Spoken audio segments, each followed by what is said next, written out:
여야 대치가 이어지고 있는 가운데 국회에선 오늘 법사위 등 상임위가 잇따라 열렸습니다. 과방위에서는 이진숙 방통위원장 후보자에 대한 인사청문회를 이틀 동안 실시하는 안건이 야당 주도로 의결됐습니다.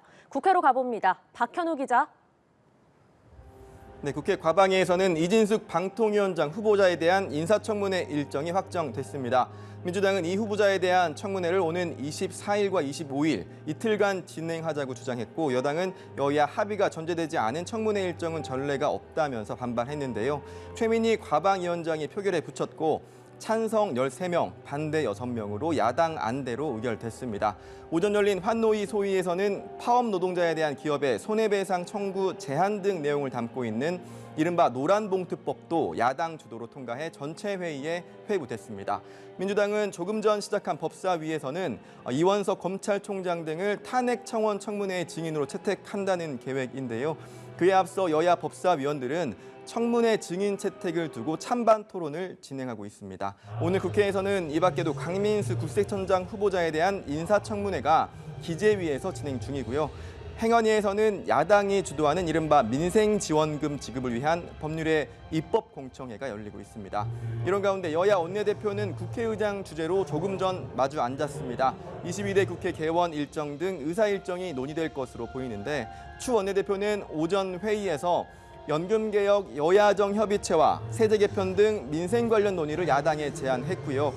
민주당 박찬대 대표 직무대행 겸 원내대표는 국민의힘이 윤 대통령 부부 방탄에만 목숨을 걸고 있다면서 한쪽이 억지와 목리를 부리는데 대화와 타협이 가능하겠느냐고 맞받은 상황이라 여야 원내대표가 어떤 결과를 가지고 회의장에서 나올지 주목됩니다. 네, 여야 전당대회 상황도 살펴보겠습니다. 어제 국민의힘 충청권 합동연설회 청중석에서 벌어진 몸싸움에 대한 후폭풍은 어떻습니까? 네, 어제 저도 그 현장에 있었는데요. 한동훈 후보가 연단에 오르자 청중석에서는 배신자라는 야유가 나왔습니다. 이후 해당 청중을 경호원들이 밖으로 내보내는 과정에서 몸싸움이 있었는데요. 이와 관련해 한 후보 캠프는 배신자 등을 외쳤던 청중이 자유통일당 당원으로 알려졌다면서 이런 구태가 재발하지 않도록 만전을 기해달라고 선관위에 촉구하는 한편 수사 의뢰도 검토해달라고 요청했습니다. 원 후보 측은 한 후보와 동행해온 것으로 보이는 인물이 다른 후보 지지자를 집단 폭행했다면서, 그런데도 한 후보 측은 원 후보 측 책임인 양 허위 사실을 유포하고 있다면서 경찰에 수사를 의뢰할 것을 선관위에 촉구했습니다. 나경원 후보는 SNS를 통해 한 후보의 출마 자체에 분열과 파탄의 원죄가 있다고 했고요. 윤상현 후보도 분열과 폭력이 난무하는 아수라장을 만든 원한 후보는 공멸의 폭주를 중단해야 한다고 지적했습니다.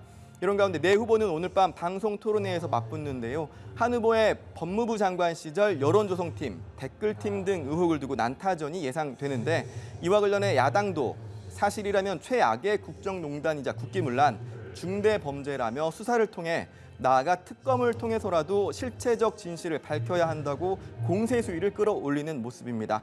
민주당 당대표 출사표를 던진 이재명 후보는 오늘 특별한 일정에 나서지 않고 있고요. 김두관 후보는 라디오 인터뷰 등을 소화했습니다. 지금까지 국회에서 전해드렸습니다.